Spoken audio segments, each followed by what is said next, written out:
اس کے واسطے سے مزے لوٹیں تو اور ہی کیفیت پیدا ہو جاتی ہے۔ کہاں وہ دن 1400 سال پہلے عرب میں ایک عظیم معجزہ رونما ہوا، یعنی محمد مصطفیٰ صلی اللہ علیہ وسلم، اور یکا و تنہا آپ کو تمام دنیا پر غالب آنے کی خوشخبریاں دی گئیں۔ اس وقت جب آپ یکا و تنہا تھے اور تمام دنیا کی فتوحات کے ذکر اس زمانے میں حیرت انگیز لگتے ہوں، وہ وجود جو مکے میں بھی اس طرح بدسلوکی کا شکار رہا، ایسی ظالمانہ بدسلوکیوں کا شکار رہا کہ عرب سمجھتے تھے کہ جب چاہو ایک چٹکی کے مسلنے کی طرح اس شخص کو ہم ہلاک کر سکتے ہیں، اور اگر نہیں کرتے تو سمجھتے تھے ہم نے ہاتھ روکے ہوئے ہیں۔ قومی روایات کی خاطر، قبائلی تعلقات کی خاطر، کچھ رسم و رواج ہیں پرانے جو چلے آ رہے ہیں، وہ یہی سمجھا کرتے تھے کہ ہم نے روکے ہوئے ہاتھ۔ مگر جب ہاتھ چلانے کا فیصلہ کیا تو دیکھیں خدا نے کیسے حضرت اقدس محمد مصطفیٰ صلی اللہ علیہ وسلم کو ان کے ہر پھندے سے آزاد فرمایا، ان کی ہر سازش کو ناکام بنا دیا۔ ان کا ہاتھ آپ تک پہنچتے پہنچتے بھی ایسا بیکار ہو گیا جیسے شل ہو گیا ہو۔ وہ غار حرا کا واقعہ ہمیشہ کے لیے ایک عظیم معجزے کے طور پر انسانی تاریخ میں چمکتا رہے گا، اور کوئی اس کی عقلی جواز انسان کو سمجھ نہیں آ سکتی کہ ہو کیسے گیا ہے۔ اور اگر یہ ہو نہ چکا ہوتا اور تاریخ کا حصہ نہ بن چکا ہوتا تو دنیا کے لوگ کبھی مانتے نہ کہ ایسا واقعہ ممکن ہے۔ یعنی ریگستان میں جہاں دور دراز تک کوئی دور تک کوئی چھپنے کی جگہ نہیں، صحرا کھلا ہوا پڑا ہے جس پر قدموں کے نشان ایک دفعہ پڑ جائیں، جب تک آندھیاں نہ آئیں وہ نشانات اسی طرح ثابت رہتے ہیں، کوئی چیز ان کو مٹاتی نہیں۔ ایسے ہی ایک خاموش دن میں حضرت صلی اللہ علیہ وسلم مدینے کی طرف ہجرت فرما رہے ہیں، اور پہاڑی پر ایک چھوٹی سی پہاڑی ہے، اس پر چڑھ کر غار حرا میں پناہ ڈھونڈتے ہیں، اور مشہور کھوج لگانے والے آپ کے دشمنوں کے ساتھ جو تعاقب کر رہے تھے، ساتھ ساتھ چلے آ رہے تھے، بلکہ رہنمائی کر رہے تھے، اور ایسی صورت میں انہوں نے کہا یہ پہاڑی ہے، اس پر وہ چڑھیں۔ وہ سب اوپر چڑھ گئے۔ وہاں ایک غار کے سوا کوئی چھپنے کی جگہ نہیں تھی۔ غار میں اس طرح کھڑے باتیں کر رہے تھے کہ ان کے پاؤں نیچے سے دکھائی دے رہے تھے، اور اس عرصے میں ایک مکڑی نے جالا بن دیا، اور کہا جاتا ہے کبوتری نے یا کسی پرندے نے اس پہ انڈا دے دیا۔ یہ ایک چھوٹا سا واقعہ ہوا ہے، اور وہ گھر جس کے متعلق قرآن کریم فرماتا ہے کہ تمام گھروں میں سب سے کمزور گھر ہے، یعنی جالا، وہ دنیا کے سب گھروں سے زیادہ طاقتور بن گیا جب خدا کا اذن آیا، اور دشمن کو توفیق نہ ملی کہ اس نازک ترین گھر کو پار کر کے وہ جو پیچھے پناہ گزین تھا اس کو گزن پہنچا سکے۔ بہت ہی عظیم الشان واقعہ ہوا ہے۔ ایسے شخص سے ان کمزوری کی حالت میں خدا نے وعدے فرمائے، اور کچھ وعدے ایسے تھے جو آپ کے دیکھتے میں آپ کی زندگی میں بڑی شان سے پورے ہوئے۔ غار حرا غار ثور ہے، میں غار حرا کہہ رہا تھا، ہاں، غار حرا میں حضرت صلی اللہ علیہ وسلم عبادتیں کیا کرتے تھے نا، وہیں سے نبوت کا آغاز ہوا ہے۔ تو یہ لفظ حرا میرے ذہن پہ ہمیشہ اتنا حاوی رہا ہے کہ پہلے بھی میں ایسے کر چکا ہوں۔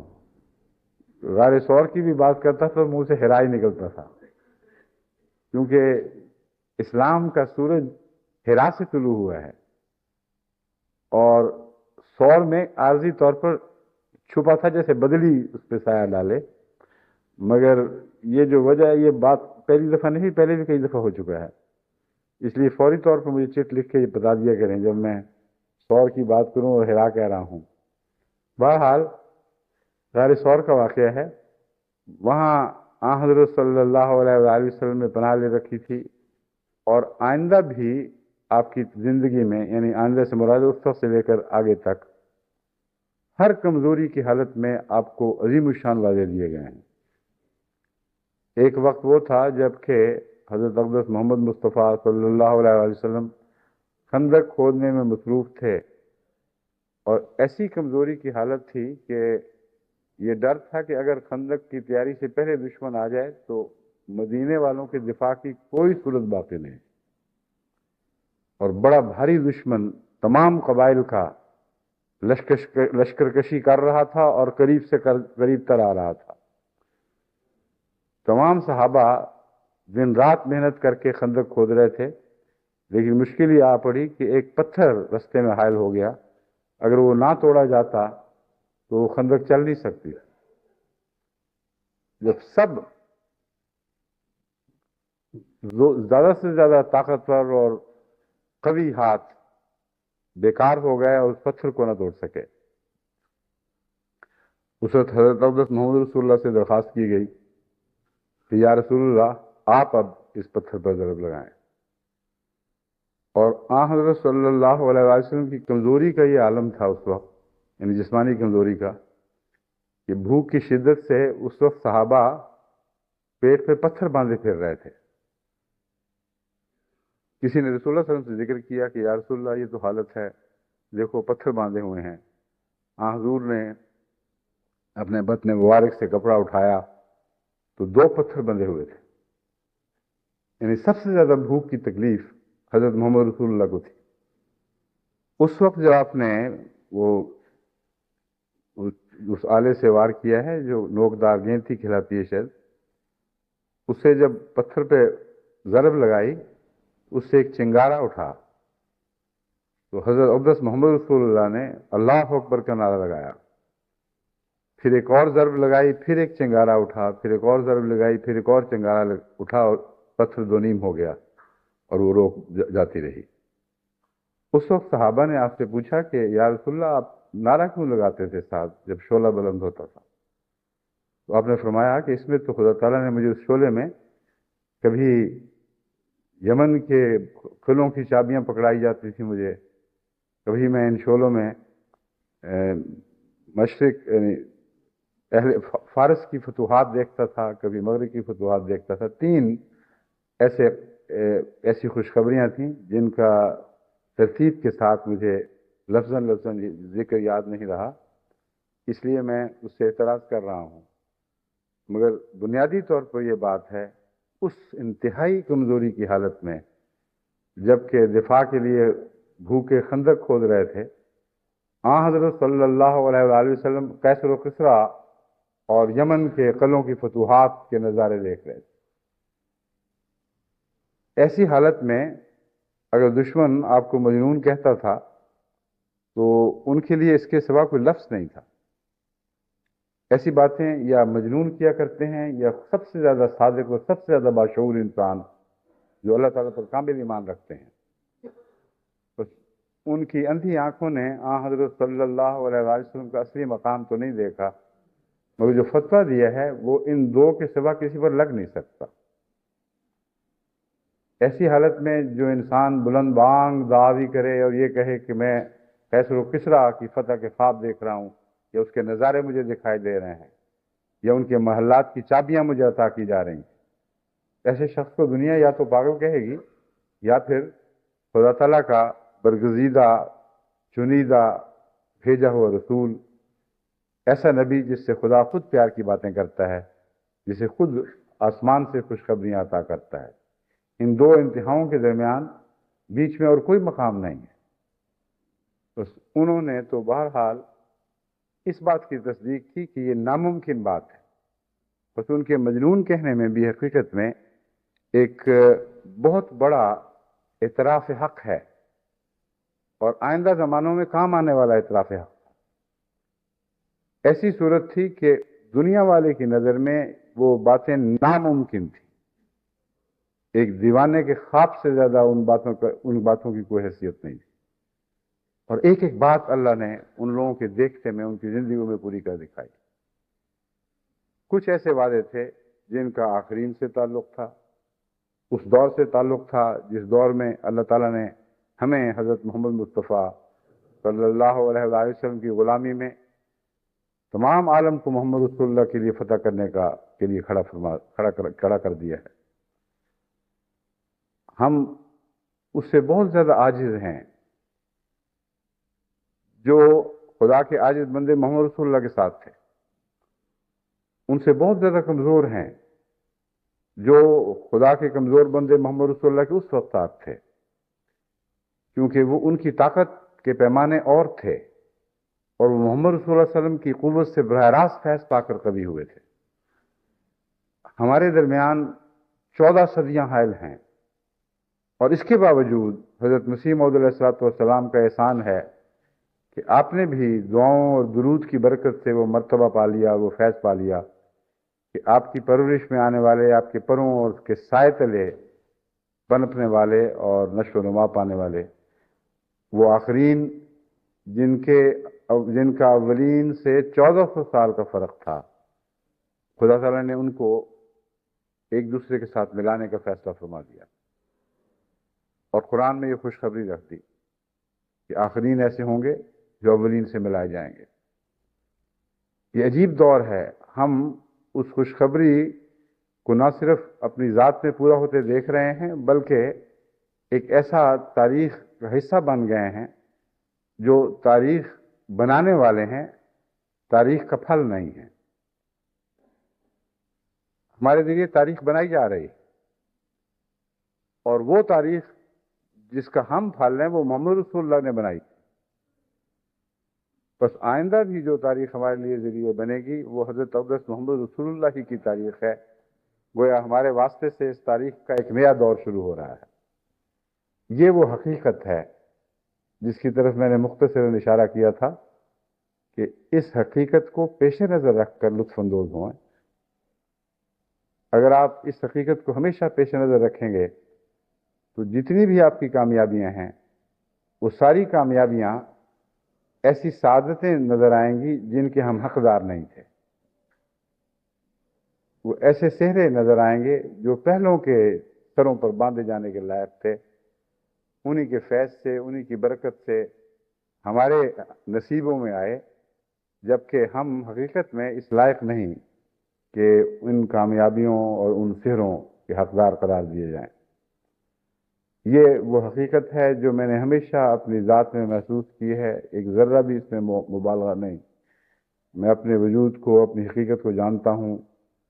جماعت احمدیہ کو جو کچھ بھی فیض مل رہا ہے بلا شبہ ایک ذرہ بھی اس میں شک نہیں، نہ آپ آئندہ کبھی کریں، کہ اولین کی دعاؤں اور برکتوں کا فیض ہے جو آخرین میں حضرت مسیح موعود علیہ السلام کے ذریعے جاری ہوا ہے۔ ہر کامیابی ان کی ہے، اور ہمیں ان کامیابیوں میں جو ذریعہ بنایا گیا یہ ہماری سعادت ہے۔ بس سعادت پر شکر گزار ہوں، اور حد سے زیادہ شکر گزار بندے بننے کی کوشش کریں۔ حد سے زیادہ کا لفظ غلط ہے، حد سے زیادہ ہو ہی نہیں سکتا شکر یہاں۔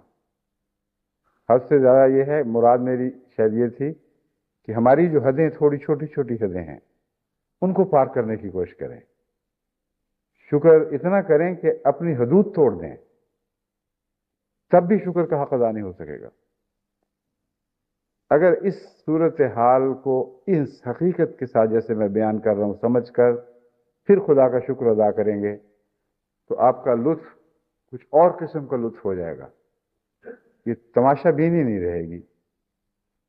اگر اس حقیقت کو بھلا دیں گے تو آپ تماشا بینوں میں شمار ہونے لگیں گے، اور یہی ڈر تھا مجھے جو چند دن لاحق رہا، اور اسی لیے میں نے فیصلہ کیا تھا کہ جمعے پر میں جماعت کو خوب اچھی طرح سمجھا دوں کہ ایسے واقعات جو رونما ہوتے رہے ہیں پہلے بھی اور آئندہ بھی ہوں گے، ان کی لذت کو تماشا بینی کی لذت میں تبدیل نہ ہونے دینا، ورنہ بہت بڑے نقصان کا سودا کر رہے ہوں گے۔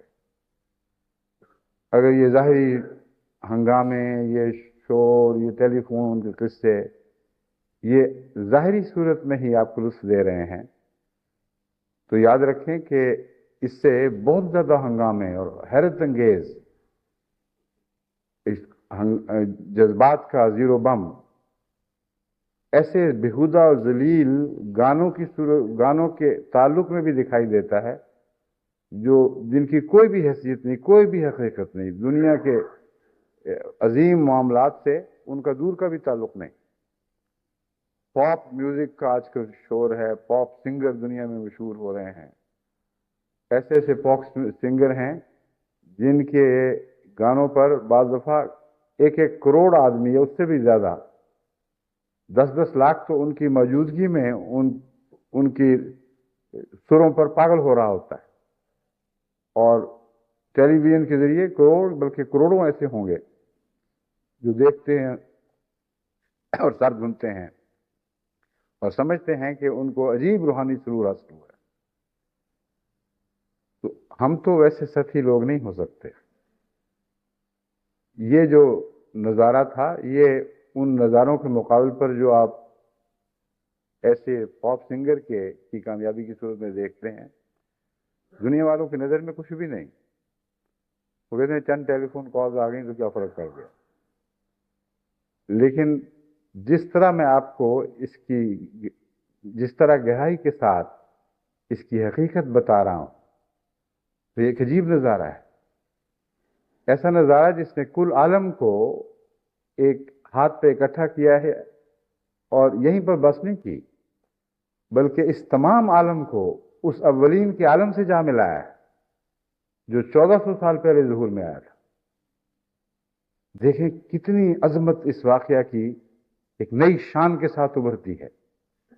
اور یہ واقعہ صرف زمانے میں نہیں پھیلتا، موجودہ زمانے میں نہیں پھیلتا، بلکہ گزشتہ زمانوں سے پیوستہ ہو جاتا ہے اور یہ سلسلہ پھر آگے بڑھتا چلا جاتا ہے. بس ہمارا وجود ایک روحانی وجود ہے اور اس کی لذتیں بھی ہمیشہ روحانی رہنی چاہیے، اور روحانی رکھنے کے لیے جد و جہد کی ضرورت پڑے گی. ورنہ بسا اوقات ایسی عظیم کامیابیاں آئندہ ہمارے قدم چومنے کے لیے تیار بیٹھی ہیں کہ ہمارے نفسوں کو دھوکے میں ڈال دیں گی، ہمارے سروں میں کجی پیدا کر دیں گی، بجائے اس کے کہ خدا کے حضور جھکیں. غلط مفہوم اپنی عظمت کے ان سروں کے میں جا سمائیں گے اور انہیں پاگل کر دیں گے. بس اس بات کی فکر کریں اور اپنے گھروں میں بھی جب ان باتوں کی لذتوں کا ذکر کریں تو اللہ کے حوالے سے، حضرت محمد رسول اللہ صلی اللہ علیہ وسلم کے حوالے سے اور اپنی عاجزی کے حوالے سے ذکر کریں. ہر چند کے ہم حقدار نہیں تھے. عجیب اللہ کی شان ہے کہ عظیم وعدے ہمارے ذریعے پورے ہو رہے ہیں اور ہمارے زمانے میں پورے ہو رہے ہیں. اس انکسار کی آپ حفاظت کریں تو حضرت مسیح موعود علیہ السلام سے خدا کا وعدہ ہے کہ تیری عاجزانہ راہیں اسے پسند آئیں، اور یہ ایسا وعدہ ہے جو ہمیشہ آپ کی ذات میں پورا ہوتا رہے گا. اور یہی حقیقی عجز ہے جو بناوٹی نہیں بلکہ حقیقی ہے، اس میں کوئی مبالغہ نہیں ہے. یہ حقیقی عجز ہے. اگر اس عجز کی حقیقت کو آپ پہچان جائیں اور جان لیں کہ واقعتاً یہی حالت ہماری ہے کہ ہم کچھ بھی نہیں، تو پھر آپ دیکھیں کہ خدا تعالیٰ کے فضل کتنے بڑھ بڑھ کر ہمیشہ آئیں گے اور ہماری عقلوں کو اپنی قوت اور عظمت اور شوکت اور جلال اور جمال کے ساتھ وقتی طور پر گویا معروف کر دیا کریں گے. بعض دفعہ جب غیر معمولی چمکار ہوتی ہے جلووں کی تو آنکھیں خیرہ ہو جاتی ہیں، پھر مزید دیکھنے کی طاقت نہیں رہتی. بعض دفعہ دماغ غیر معمولی جلال اور شان کے اظہار سے معروف ہو جاتے ہیں وقتی طور پر، یعنی ان کے اندر وہ مزید طاقت نہیں رہتی کہ وہ اس بات کو سمجھ سکیں، سمٹا سکیں، اپنے تھوڑے ظرفوں میں اس کو سما سکیں. بس اس پہلو سے میں امید ہے بلکہ یقین رکھتا ہوں کہ جماعت احمدیہ انشاءاللہ اپنے عز کی حفاظت کرتی رہے گی تو خدا تعالیٰ ان پر بے شمار فضل نازل فرماتا رہے گا. اس ضمن میں خصوصیت سے آپ کو یہ توجہ دلانا چاہتا ہوں کہ اکٹھے رہیں. آپ نے ایک اجتماع کا مرکز دیکھا تھا اور اجتماعیت کا جو نظارہ آپ کے علم میں تھا مگر اس طرح آنکھوں کے سامنے نہیں ابھرا تھا. جب آنکھوں کے سامنے ابھرا ہے تب آپ کو معلوم ہوا ہے کہ ایک ہاتھ پر ایک مرکز پر اکٹھا ہونا کس کو کہتے ہیں اور کیسا عظیم روحانی لطف اس چیز میں ہے. اس لیے آج جو میں نے آپ کے سامنے آیت تلاوت کی ہے اس کا اسی مضمون سے تعلق ہے کہ آپ اپنی اجتماعیت کی حفاظت کریں، ایک دوسرے کے ساتھ وابستہ رہیں، چمٹے رہیں، کوئی ایسی بات نہ کریں جو کسی جگہ بھی جماعت کے ایک وجود میں کسی طرح رخ نہ پیدا کر سکے۔ لیکن اس سے پہلے میں ایک دو اور ذکر کرنا چاہتا ہوں۔ جب ٹیلی فون دنیا بھر سے آ رہے تھے، چونکہ لائنیں تھوڑی تھیں، اس لیے مکمل طور پر وہ لائنیں جیم ہو چکی تھیں، اور یہ بہت ہی جسوال برادران نے بڑی حکمت سے کام لیا کہ لمبی بات نہیں کرتے تھے، فوراً واپس فون رکھتے تھے، اور کہتے ہیں جب رکھتے تھے تو گھنٹی بج رہی ہوتی تھی، یعنی مسلسل گھنٹی بجی ہے۔ اور بعد میں مجھے فونوں پر اور خطوں کے ذریعے بھی لوگوں کے پیغامات ملے، اور اپنی بے کسی، بے قراری اور بے بسی کا اظہار کیا کہ کس طرح ہم مسلسل فون پر بیٹھے رہے ہیں لیکن کوئی پیش نہیں گئی۔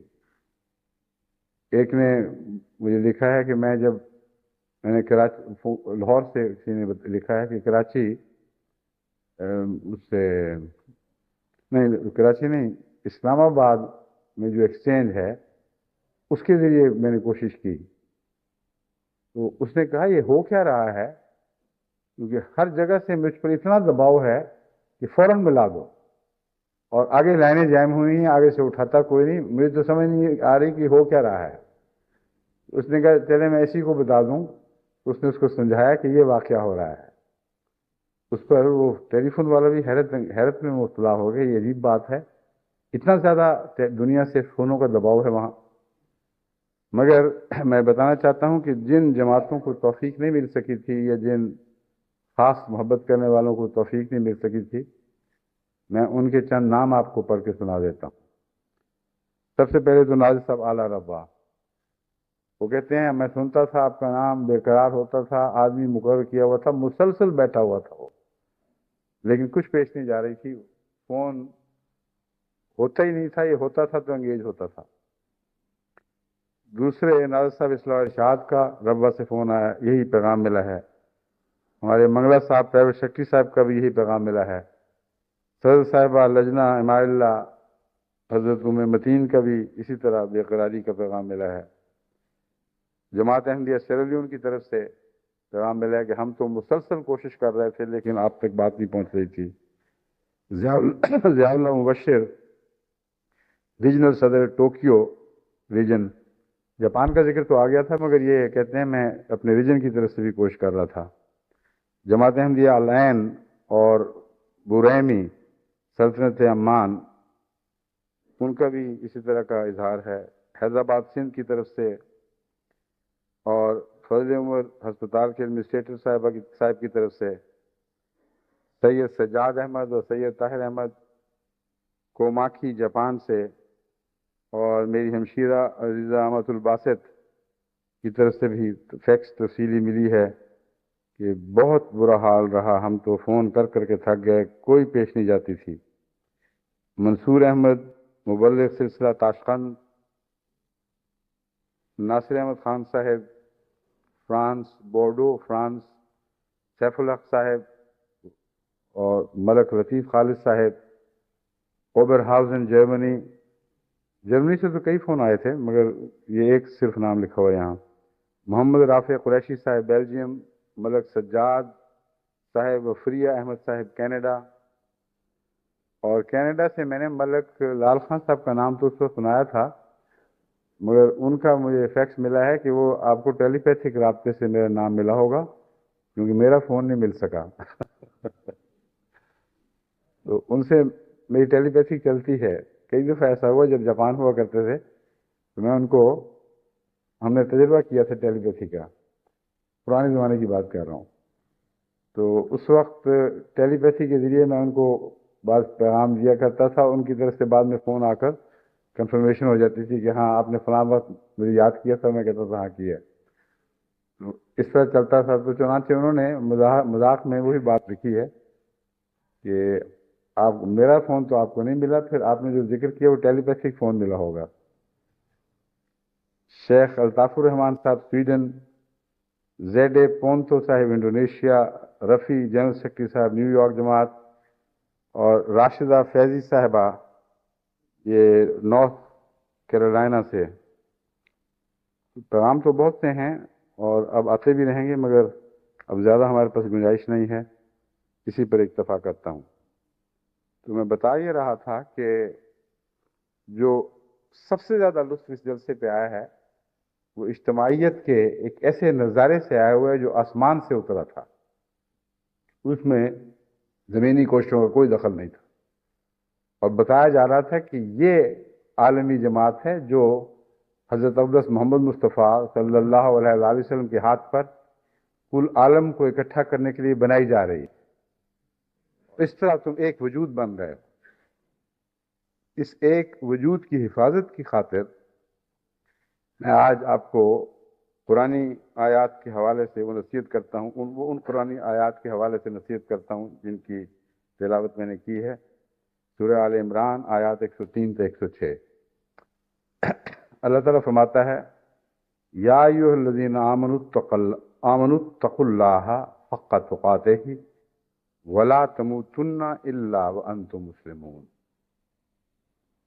اے مومنوں، اے وہ لوگ جو ایمان لائے ہو، اللہ کا تقوی اختیار کرو جیسا کہ تقوی کا حق ہے۔ اور تقوی کا حق کیا ہے؟ وَلَا تَمُوتُنَّ إِلَّا وَأَنْتُمْ مُسْلِمُونَ، کہ مرنا نہیں ہے سوائے اس کے کہ تم مسلمان ہو۔ اب اس کا مطلب یہ ہے کہ ہر لحظہ مسلمان رہو، کیونکہ موت کی نہ ہمیں خبر نہ ہمارا اختیار، اور تقوی کا حق ادا کرنا اتنا مشکل کام ہے کہ زندگی کے ہر لمحہ جب بھی موت آئے انسان خدا کے حضور مسلمان لکھا ہو۔ بس تقوی کی باتیں کرنا آسان ہے، تقوی کا حق ادا کرنا بہت مشکل ہے۔ اور اس ضمن میں بھی میں دعا کی طرف توجہ دلاتا ہوں۔ کروڑوں احمدی ہو جائیں گے عنقریب انشاءاللہ، لیکن اب کروڑ ہیں یا لاکھوں خواہ ہیں اللہ بہتر جانتا ہے، مگر ان سب کے لیے یہ ناممکن ہے۔ جو میں حالات دیکھ رہا ہوں بالکل ناممکن دکھائی دیتا ہے کہ ہر شخص ایسی زندگی گزار رہا ہو کہ جس لمحے موت آئے اسلام پر موت آئے۔ بڑا مشکل مطالبہ ہے، مگر ایک مطالبہ ہم بھی تو کر سکتے ہیں خدا سے، اور وہ عجز کا مطالبہ ہے، ایک عاجزانہ مطالبہ ہے، اور وہ یہ ہے کہ موت دینا تیرے قبضے میں ہے، مرنا ہمارے اختیار میں نہیں، نہ ہماری زندگی ہمارے اختیار میں، نہ ہماری موت اختیار میں۔ تو یوں کر، یہ ایسا فضل فرما کہ جس حالت میں ہم مسلمان ہوں اسی حالت میں وفات دینا، اس کے سوا وفات نہ دینا۔ بس یہ تقوی کی شرط عجز کے ساتھ پوری ہوتی دکھائی دیتی ہے، اس کے بغیر دکھائی نہیں دیتی، ناممکن دکھائی دیتی۔ بس اس عاجزی کے ساتھ اگر آپ خدا کے حضور ہمیشہ دعا کرتے رہیں کہ ہم نہیں جانتے کہ ہمارے اکثر لمحے ایسے گزر رہے ہیں یا کم لمحے ایسے گزر رہے ہیں جن میں ہم حقیقت میں مسلمان نہیں رہتے، تو بہتر جانتا ہے، مگر اگر چند لمحے بھی تیرے حضور ایسے آئیں کہ جب ہم تیری نگاہ میں مسلمان ٹھہرتے ہوں، تو اے خدا اس وقت ہمیں وفات دینا، ہمارے ظلم کے لمحوں میں ہمیں وفات نہ دینا۔ وَاعْتَصِمُوا بِحَبْلِ اللَّهِ جَمِيعًا، یہ اسی حق تقاتہ کی اگلی تفسیر ہے۔ وَاعْتَصِمُوا بِحَبْلِ اللَّهِ جَمِيعًا، اللہ کی رسی کو مضبوطی سے تھامے رکھو اور اکٹھے ہو کر تھامے رکھو، وَلَا تَفَرَّقُوا، اور ہرگز تفرقہ اختیار نہ کرو۔ اللہ کی رسی کے متعلق میں پہلے بھی وضاحت سے بار بار بیان کر چکا ہوں۔ اصل حبل اللہ تو وحی الہی ہے جو کتاب کی صورت میں نازل ہوتی ہے، اور پھر یہ وحی ایسی ہے جس پر نازل ہوتی ہے اس کو مجسم حبل اللہ بنا دیتی ہے۔ بعض لوگ یہ اعتراض کرتے ہیں کہ حبل اللہ سے تو قرآن مراد ہے، آپ رسول بھی مراد لے لیتے ہیں، مگر میں زیادہ بہتر سمجھتا ہوں اس بات کو کہ حقیقت میں قرآن کو اور براہ راست ہاتھ مارنا ممکن نہیں ہے جب تک رسول کی وساطت سے جو زندہ قرآن ہے، قرآن پر انسان اپنا ہاتھ نہ مارے اور اسے پکڑ نہ لے۔ اور تفصیل قرآن کی براہ راست تو کسی کو معلوم ہوتی نہیں، اور جو براہ راست قرآن کو سمجھنے کی کوشش بھی کرتے ہیں، اگر خدا سے فیض یافتہ نہ ہوں، تو اسی قرآن سے تفریقے کی باتیں نکال لیتے ہیں بجائے اس کے کہ اکٹھے ہونے کی باتیں سیکھیں۔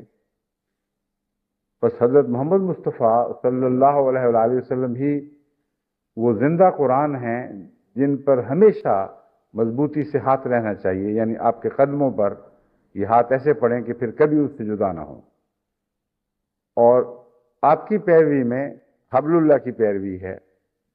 بس اس پہلو سے حضرت اقدس محمد مصطفیٰ صلی اللہ علیہ وآلہ وسلم کی سیرت پر نظر رکھنا اور اپنے زندگی کے ہر لمحے پر اس سیرت کو جاری کرنا ہی یہ حق تقاتہ کا مضمون ہے، جو پہلی آیت کے مضمون سے براہ راست تعلق رکھتا ہے۔ یعنی کس طرح آپ کو پتہ چلے گا کہ آپ کا ہر لمحہ مسلمان لمحہ ہے؟ اگر محمد رسول اللہ کی سنت پر ہے تو یقیناً مسلمان لمحہ ہے، اگر اس سیرت سے ہٹ کر ہے تو مسلمان لمحہ نہیں ہے۔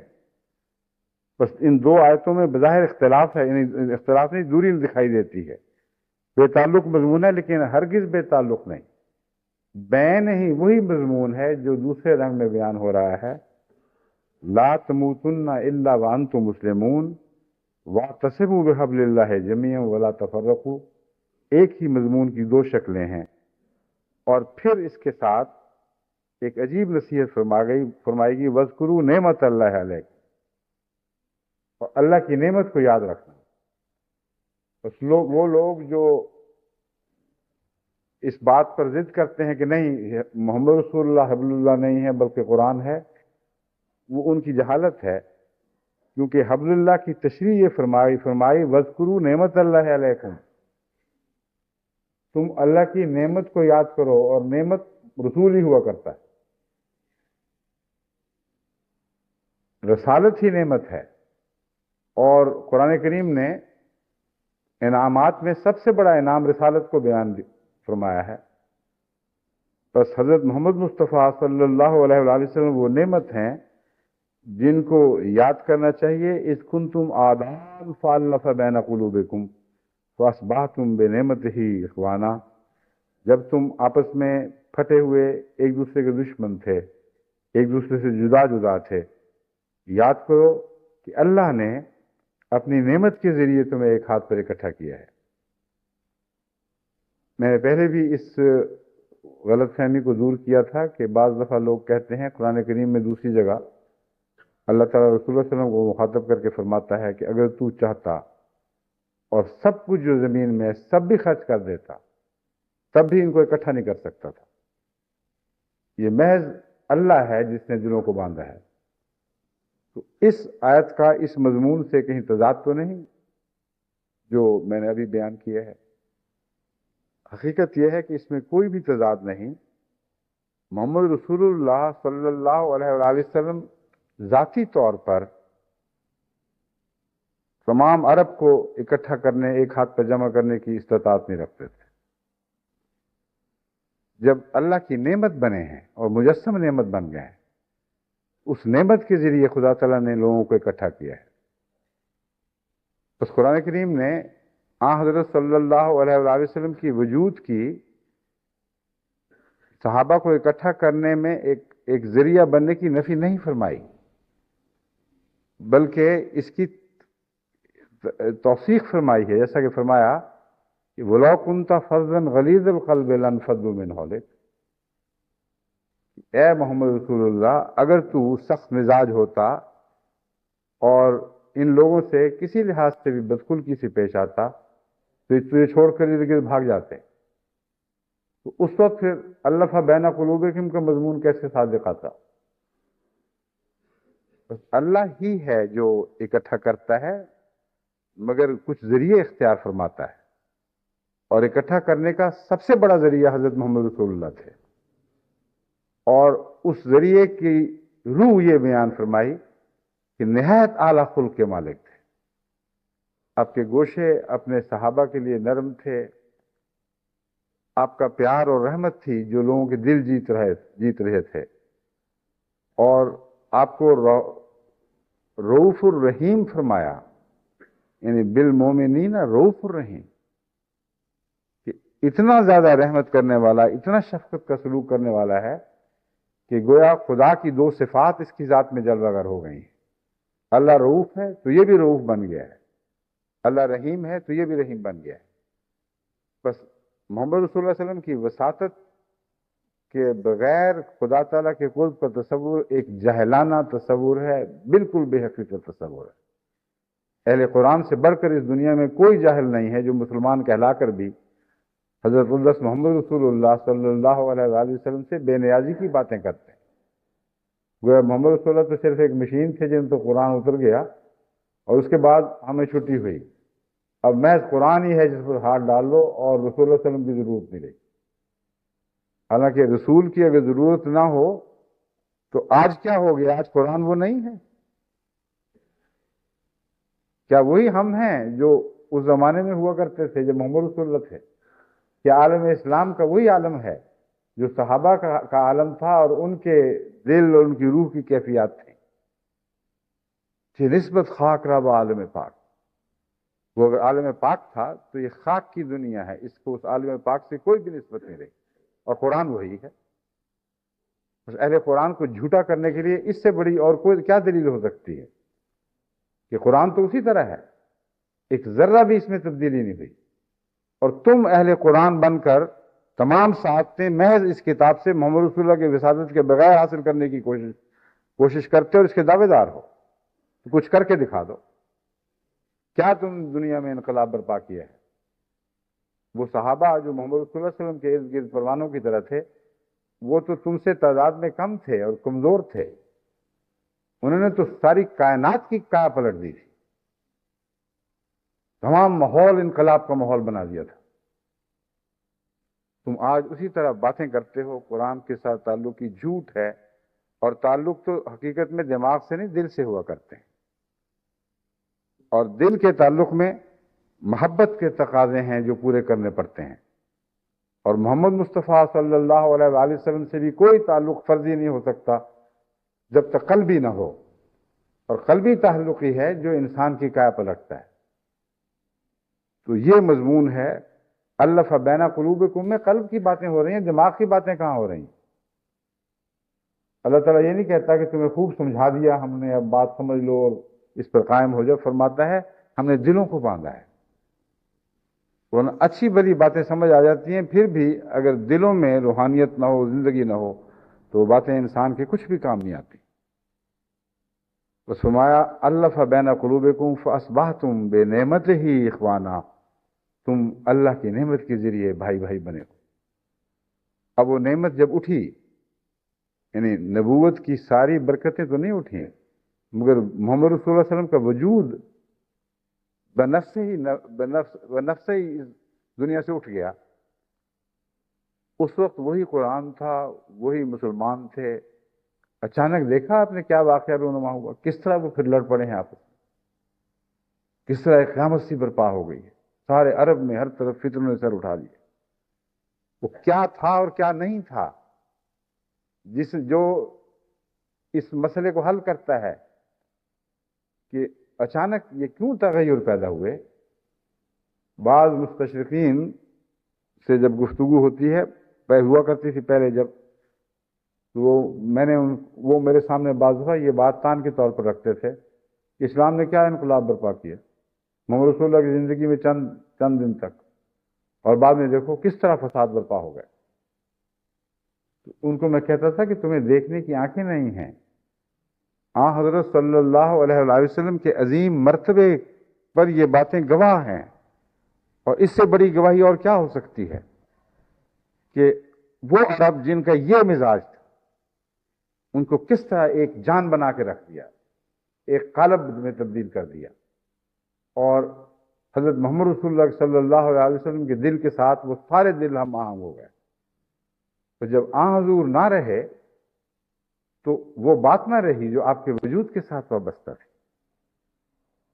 بس بعض وجود خدا تعالیٰ کی طرف سے بعض برکتوں کے مجسم نمائندہ ہو جایا کرتے ہیں، اور نبی خدا کی برکتوں کا سب سے بڑا نمائندہ ہوتا ہے۔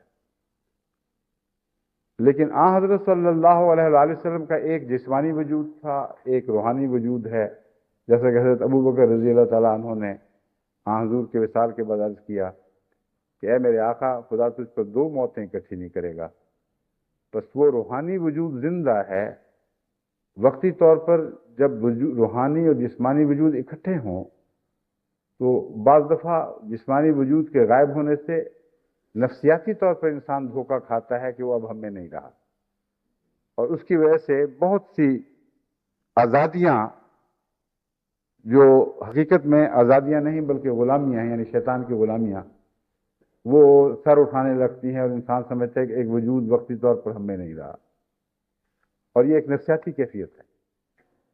حضرت صلی اللہ علیہ وسلم کے وصال کے مان بعد جو سلسلہ شروع ہوا ہے اور وہ خلافت رابعہ کے آخر پر بدنصیبی سے خلافت کی نعمت کو ہاتھ سے کھونے پر منتج ہوا، وہ یہی نفسیاتی کیفیت تھی.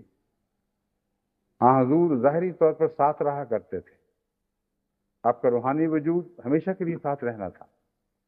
عادت پڑ گئی تھی اس روحانی وجود تک اس جسمانی وجود کے واسطے سے پہنچنے کی، اور فوری طور پر انسان اس تبدیلی کو محسوس کر کے اس کو ہضم نہیں کر سکا. پھر رفتہ رفتہ خدا تعالیٰ نے حضور صلی اللہ علیہ وسلم کے روحانی وجود ہی کو ایک زندہ وجود کے طور پر امت میں ہمیشہ جاری رکھا ہے، مگر ان لوگوں کے لیے جو روحانی وجود کو دیکھنے اور اس کو سمجھنے کی صلاحیت رکھتے ہیں. یہ ایک فرق ہوا کرتا ہے.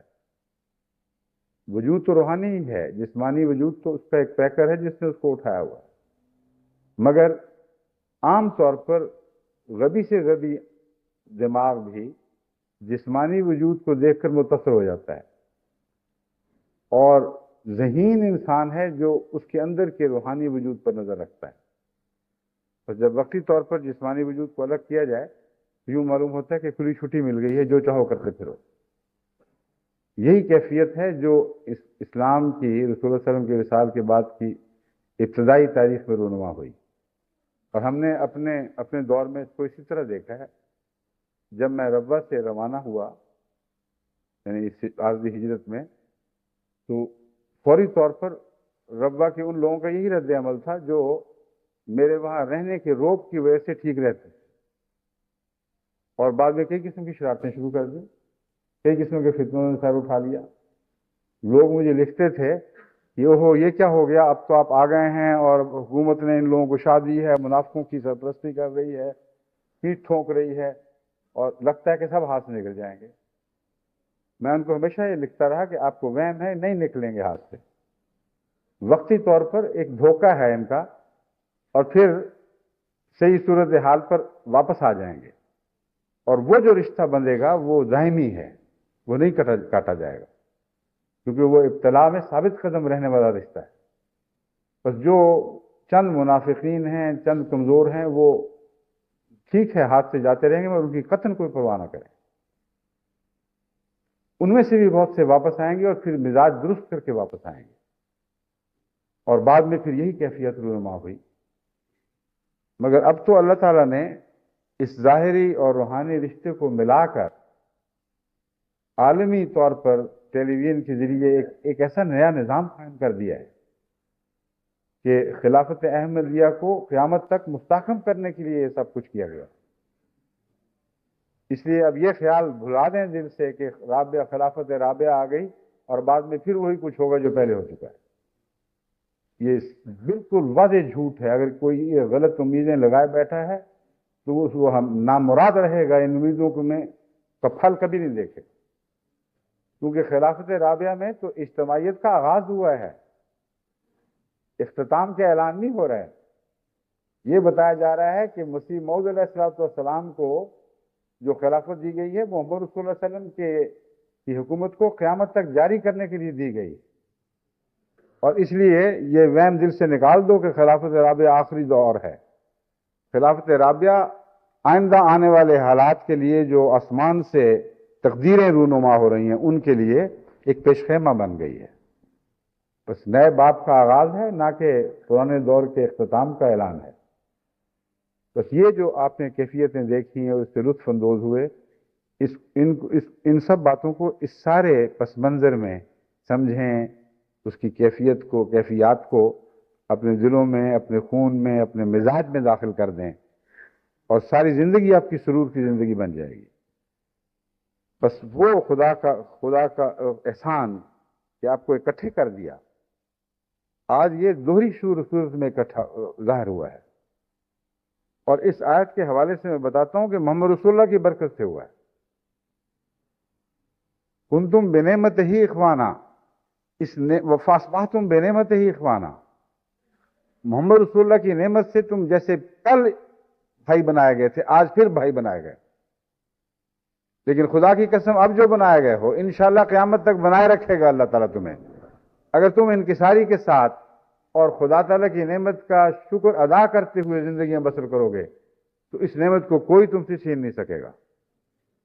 اور یہی اللہ تعالیٰ کی طرف سے ہمیں توجہ دلائی گئی ہے۔ فذکروا نعمت اللہ کے بعد اللہ تعالیٰ فرماتا ہے کہ یہ اس لیے ہے کہ تم خدا کے شکر گزار بندے بنو۔ وَكُنْتُمْ عَلَى شَفَا حُفْرَةٍ مِّنَ النَّارِ فَأَنْقَذَكُم مِّنْهَا، تم تو آگ کے کنارے پر کھڑے تھے، اللہ نے اس کنارے سے تمہیں بچا لیا۔ كَذَلِكَ يُبَيِّنُ اللَّهُ لَكُمْ آيَاتِهِ لَعَلَّكُمْ تَهْتَدُونَ، دیکھو اس طرح اللہ تعالیٰ اپنے نشانات تم پر کھول کھول کر بیان فرماتا ہے، ان کی حقیقتیں بیان فرماتا ہے، ان کا فلسفہ تم پر روشن فرماتا ہے تاکہ تم ہدایت پاؤ۔ وَلْتَكُن مِّنكُمْ أُمَّةٌ يَدْعُونَ إِلَى الْخَيْرِ وَيَأْمُرُونَ بِالْمَعْرُوفِ وَيَنْهَوْنَ عَنِ الْمُنكَرِ وَأُولَٰئِكَ هُمُ الْمُفْلِحُونَ، کہ تم میں اب ہمیشہ ایک ایسی امت قائم رہنی چاہیے، يَدْعُونَ إِلَى الْخَيْرِ، جو بھلائیوں کی طرف بلاتی رہے، نیکی کی طرف بلائے، وَيَأْمُرُونَ بِالْمَعْرُوفِ، اور معروف چیزوں، یامرون بالمعروف، معروف چیزوں کو حکم دے، وَيَنْهَوْنَ عَنِ الْمُنكَرِ، اور بری باتوں سے روکتی رہے، وَأُولَٰئِكَ هُمُ الْمُفْلِحُونَ، یہی وہ لوگ ہیں جو فلاح پانے والے ہیں، یعنی کامیابی حاصل کرنے والے ہیں۔ بس یہ جو اجتماعیت ہے آپ کی، اس کی حفاظت کا ایک اور گر آپ کو بتایا گیا۔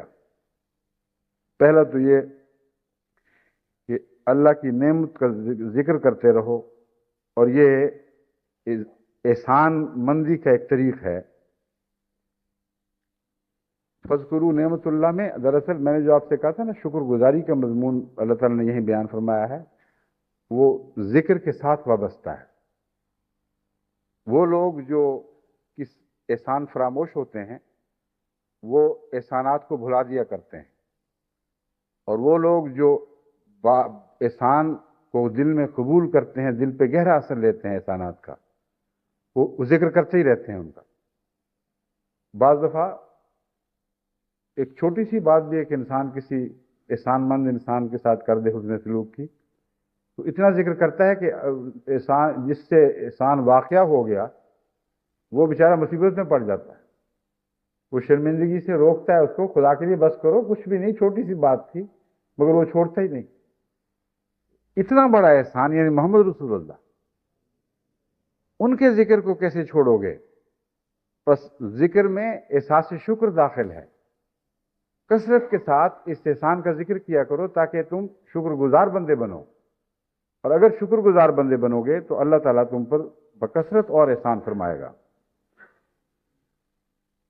اور دوسرا ایک ذریعہ اس نیکی کی حفاظت، اس نعمت کی حفاظت کا یہ بیان فرمایا ہے، وَلْتَكُن مِّنكُمْ أُمَّةٌ يَدْعُونَ إِلَى الْخَيْرِ، تم میں ہمیشہ کچھ لوگ اس بات پر وقف رہنے چاہیے کہ بھلائی کی طرف بلاتے رہیں، کوئی مانے نہ مانے، کوئی اثر قبول کرے یا نہ کرے، بلاتے ہی رہیں۔ یامرون بالمعروف وینہون عن المنکر، اچھی باتوں کا حکم دیں، یعنی یامر سے مراد جبر کا حکم نہیں ہے بلکہ تاکیدی نصیحت مراد ہے۔ تاکیدی طور پر اچھی باتوں کی نصیحت کرتے رہیں اور بری باتوں سے روکتے رہیں۔ وَأُولَٰئِكَ هُمُ الْمُفْلِحُونَ، یہی وہ لوگ ہیں جو کامیاب ہوں گے۔ بس کامیابی کا سہرا قوم کے اس حصے کے سر پر باندھا گیا ہے جو لوگوں کو نیک نصیحت کرتا ہے اور بری باتوں سے روکتا ہے۔ بس آپ اگر اس کامیابی میں اول شریک ہونا چاہتے ہیں، وہ کامیابی جو خدا نے آپ کے لیے مقدر فرما دی ہے، تو وہ اول حصہ بنے۔ جن کے متعلق خدا نے فرمایا ہے کہ اگر تم نصیحت کرنے والے بنو گے، برائیوں سے روکنے والے بنو گے، تو در حقیقت تم کامیاب ہوگے، کیونکہ تمہاری وجہ سے قوم ہلاکت سے بچائی جائے گی۔ پھر فرمایا وَلَا تَكُونُوا كَالَّذِينَ تَفَرَّقُوا وَاخْتَلَفُوا مِن بَعْدِ مَا جَاءَهُمُ الْبَيِّنَاتُ، دیکھو ایسے نہ بن جانا کہ جو وہ لوگ جو پھٹ گئے، آپس میں ایک دوسرے سے جدا جدا ہو گئے، وَاخْتَلَفُوا مِن بَعْدِ مَا جَاءَهُمُ الْبَيِّنَاتُ، اور اختلاف کر بیٹھے باوجود اس کے کہ ان کے پاس کھلے کھلے روشن نشان آ چکے تھے۔ یہ کون لوگ ہیں؟ اولین کے بعد آنے والے لوگ ہیں، اور یہاں براہ راست وہ آخرین مخاطب ہیں جن کو خدا نے دوبارہ محمد رسول اللہ کی نعمت کے ذریعے ایک ہاتھ پر اکٹھا فرمایا ہے۔ اس مضمون کی ترتیب کو دیکھیں کیسی واضح ہے۔ فرمایا ہے دیکھو تمہیں ہم نے دوبارہ اکٹھا کیا ہے، اسی ایک رسول کے ہاتھ پر دوبارہ اکٹھا کیا ہے، اسی کی نعمت کے طفیل، اسی کے احسان کے تابع تم اکٹھے ہوئے ہو۔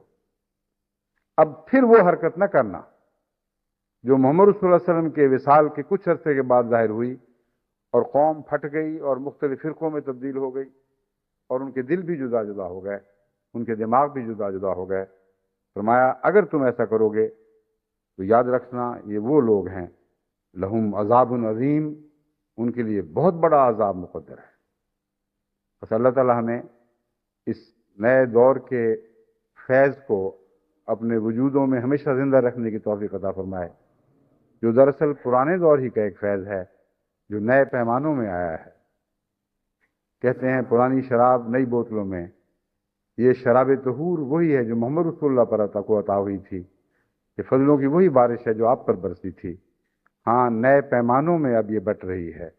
اللہ تعالیٰ ہمیں اسے اسی طرح پاک و صاف رکھتے ہوئے بغیر کسی ملونی کے تمام دنیا میں تقسیم کرنے کی توفیق عطا فرمائے، خود بھی ہم اس شراب کے نشے میں سرشار رہیں اور دنیا کو بھی سرشار کرتے چلے جائیں۔ اللہ ہمیں اس کی توفیق عطا فرمائے۔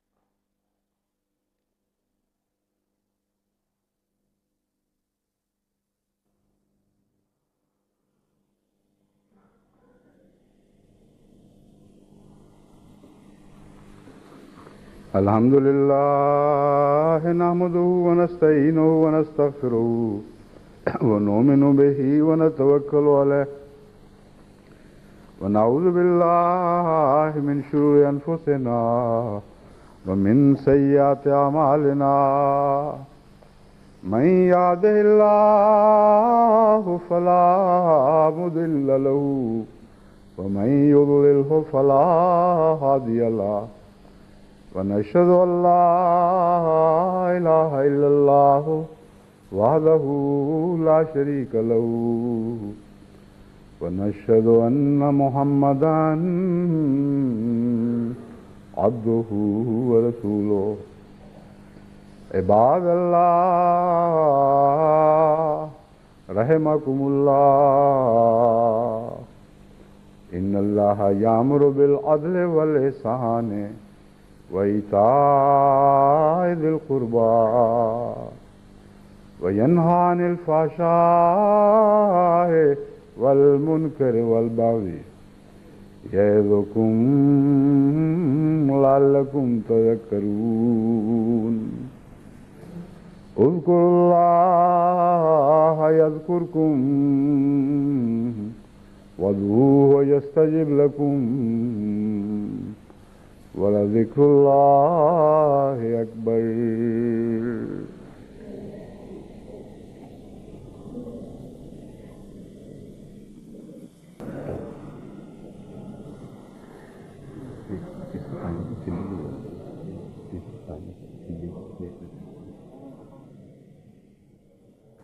ما كان